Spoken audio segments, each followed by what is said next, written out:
Chết chết của anh. Nên chạy siêu.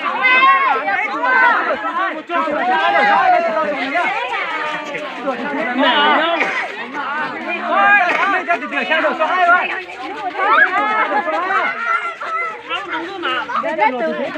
Đó. Đó đi. Tiếp.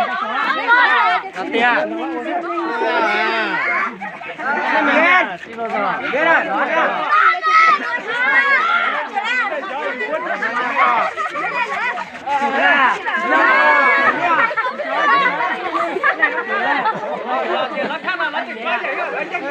rồi, đó nha.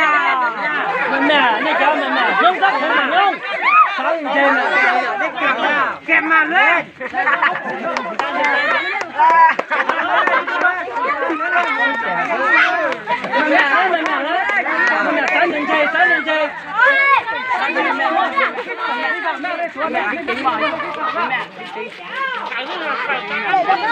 Đây chị cho lên.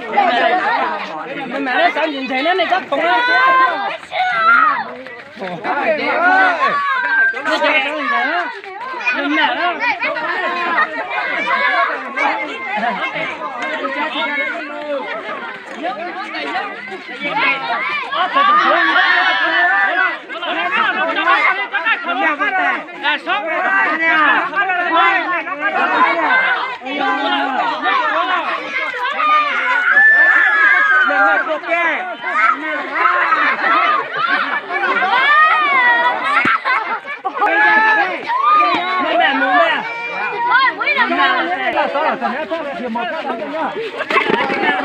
Nó khác này, nó chỉ có ai là chỉ muốn để thôi, nên muốn bắt được gì nào?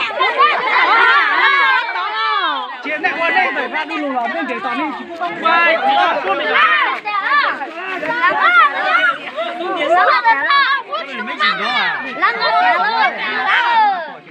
Giờ biết lọc rồi, em biết là như nào bây giờ?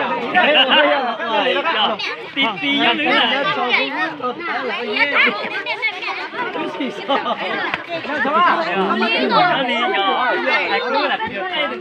Hello, rồi. Chuẩn bị nhá. Rồi, bắt đầu. Chưa. Rồi.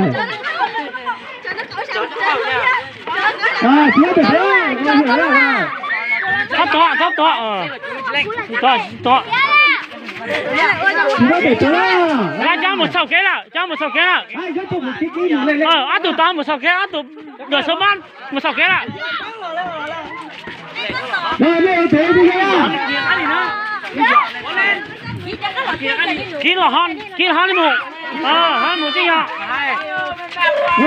Chỉ tạo lên coi á. Xin to. Bé Phương mà tẻ. Luôn anh đi tẻ bông à. Sớm luôn à. Tám mình mà mua lại.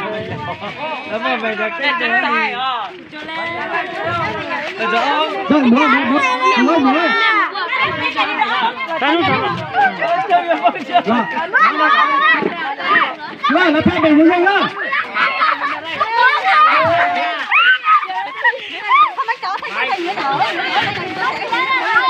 Ê, chết rồi đó.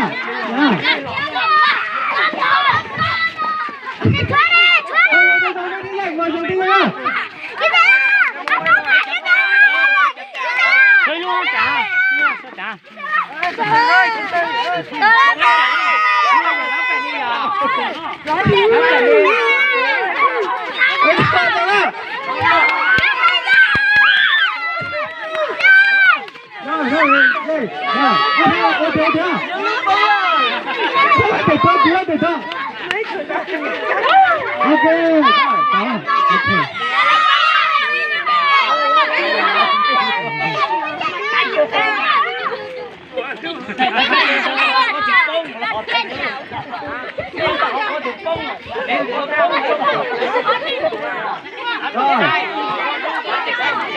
Rồi, thì nó hoa đó. Cái lửa thứ ba là giờ lửa kết thúc á, thì nó mà 1 á, 3 là hoa. Nhưng thái chỉ là những điểm nữa. Nhưng thái vừa đây giờ này giờ chỉ là điểm. Sai. Cái số 2 vừa đây. nhóm thái vậy hai nhóm số một chỉ tao lên thời điểm á chị nó bao chơi à chị nó nhóm nào loại nhá nhóm nào loại à cho nhóm